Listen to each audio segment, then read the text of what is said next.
1 minuto makalipas ang alas 11. RH Rapido Hataw Balita.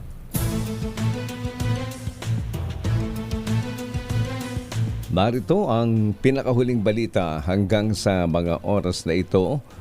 Aalisin na ang mga upuan sa Terminal 3 ng Ninoy Aquino International Airport sa susunod na buwan. Paliwanag ni Manila International Airport Authority General Manager Eric Ines, marami mga taong naka-standby sa terminal kahit wala namang ihahatid o susunduin.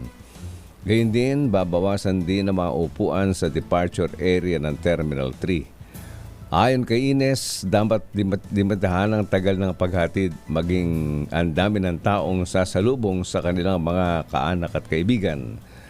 Matatandaan itong nakaraang buwan ay naging mainit na issue rin ang pagkakaroon ng sunod sa mga nasabing upuan.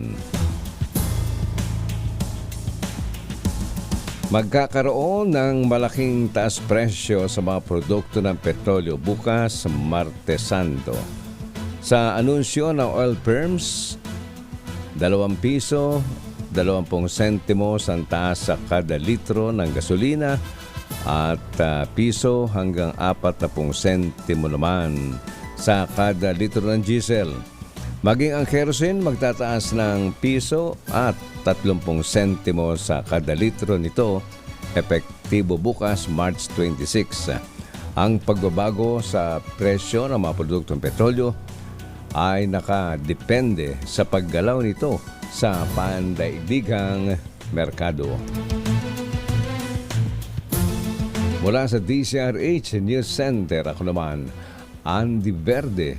Tuloy-tuloy sa pagbabalita, tuloy-tuloy sa serbisyo, sama-sama tayo, Pilipino. H Rapido Hataw Balita. Narito ang pinakahuling balita hanggang sa mga oras na ito. 4 na tauhan mula sa Quezon City Police District ang naaresto ng Philippine National Police sa tulong ng Finance Super App na GCash. Ito'y kasunod na mga reklamo ng detainees ng di umano'y panghuhold up at pangungotong kapalit ng kanilang pagpapalaya ng walang anumang kaso. Ang reklamo ay kasama ang di-otorisadong paglilipat ng pera mula sa GCash ng mga nahuli habang nasa kustodiya ng mga inarestong pulis. Ayon sa unang nagreklamo na kinilalang si Elias Gabi, sila ay nahuli ng mga suspect para sa iligal na sugal. Sila ay dinala sa kanilang barracks matapos kunin ang perang pansugal na umabot sa 75,000 piso. Siya ay pinalabas ng walang kaso at ibinalik ang kanyang kinumpiskang cellphone.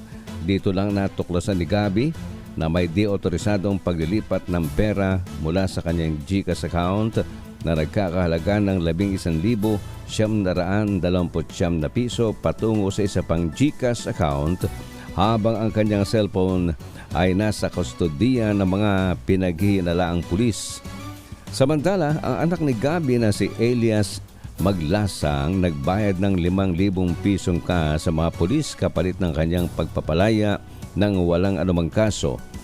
Bilang bahagi ng patuloy nitong inisyatiba upang nagbigay aral sa publiko sa kaligtasan habang nakikipagtransaksyon online, patuloy na paalala ng nangungunang Finance Super App na GCash sa kanilang mga user na maging mas mapanuri at maingat sa iba't ibang paraan ng panlilinglang, pandaraya at cybercrime at magsumbong sa mga otoridad sakaling may posibleng di-otorisadong pag-access sa kanilang mga smartphones habang nasa kustodiya ng iba.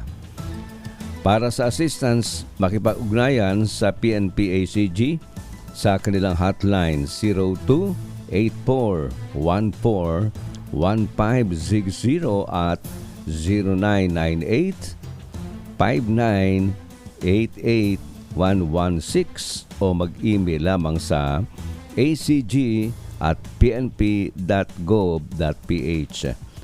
Para mag-report ng scams, bisitahin ang official GCash Help Center sa app o sa help magic.gcas.com.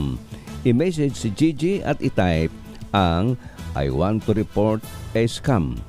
Hindi magpapadala ang GCash ng private messages para tanungin ang personal information, lalo na ang MPIN at OTP. Pwede rin tumawag ang mga customer sa official GCash hotline 2882 para sa iba pang concerns. Para sa iba pang impormasyon, bisitahin ang www.gcash.com.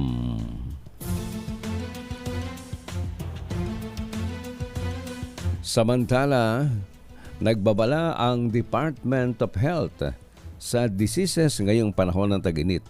Ayon kay Health Undersecretary Eric Tayag, ito ay ang sore eyes, sipon at ubo, suka at pagdudumi, sakit ng balat at sagpang ng aso o rabies na usong-uso tuwing dry season.